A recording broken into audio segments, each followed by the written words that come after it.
I thought cutting my hair would be liberating. Instead, my dad treated it like betrayal. He glared, mocked, and made it clear my body wasn't mine to control. But what he didn't know, I had the perfect way to turn his hypocrisy against him, and the look on his face when karma hit, unforgettable.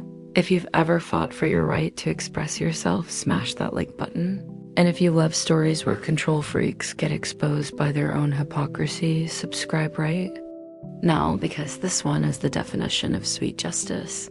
I'm 18, an adult, legally free to make my own decisions, but the day I walked into my house with freshly cut hair, a pixie bob I dreamed about for months, my dad looked at me like I had committed a crime. His face twisted, his brows furrowed, and then came the words, sharp as knives.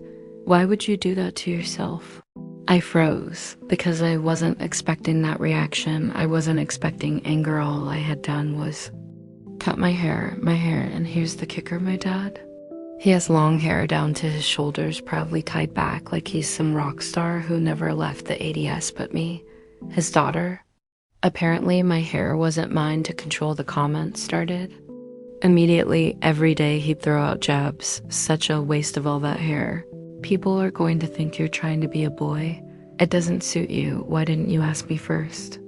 That last one cut the deepest. Why didn't I ask him first? As if my body, my head, my choice was his decision to make at first. I tried ignoring him, pretending it didn't matter, but ignoring only fueled him the more.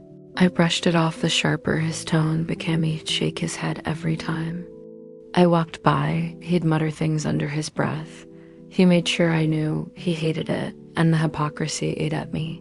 Every time he tied his long hair back proudly, every time someone complimented him on his look, I wanted to scream, "Why is it okay for you, but not for me?" One evening, I thought maybe, just maybe, he'd soft. We were sitting at the table. He hadn't said anything snide all day. For a moment, it felt normal again, but then right as we were finishing, he looked across at me and said, "Maybe one day you'll realize women look better with long hair." The smugness in his voice lit a fire in the false calm, because if he thought I was just going to sit quietly and take it, he was wrong. That night, standing in front of the bathroom mirror, toothbrush in hand, I studied my reflection. The shortcut framed my face perfectly.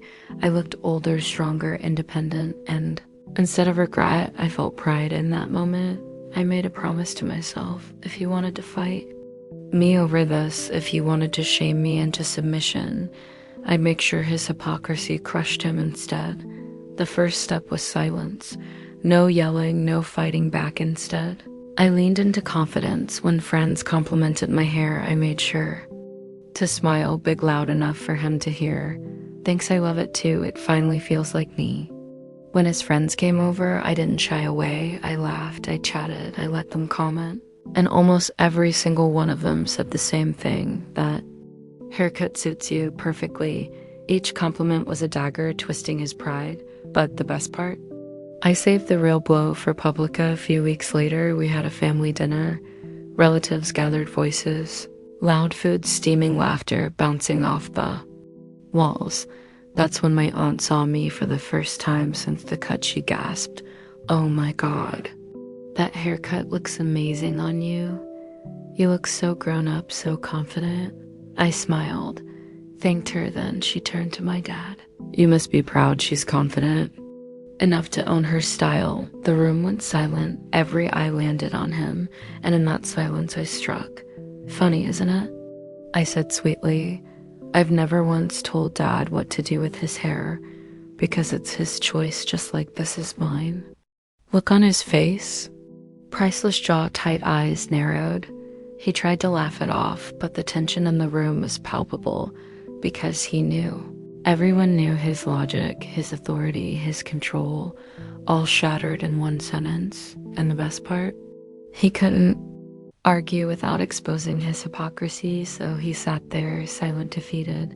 That was the moment I won, not because I screamed louder, not because I rebelled harder, but because I stood firm, because I forced him to face the truth that his rules only applied When they served him, he wanted control. I took it back with calm, relentless truth. And from that day forward, the comments, they stopped. Revenge isn't always about cutting someone down sometimes. It's about standing tall, calm, and uncheckable until the other person has no choice but to see their own hypocrisy. For me, cutting my hair wasn't rebellion, it was freedom. If this story gave you chills, smash that like button and tell me in the comments, had you ever fought for something that made you you? Don't forget to subscribe for more stories where karma, justice, and revenge always find their mark.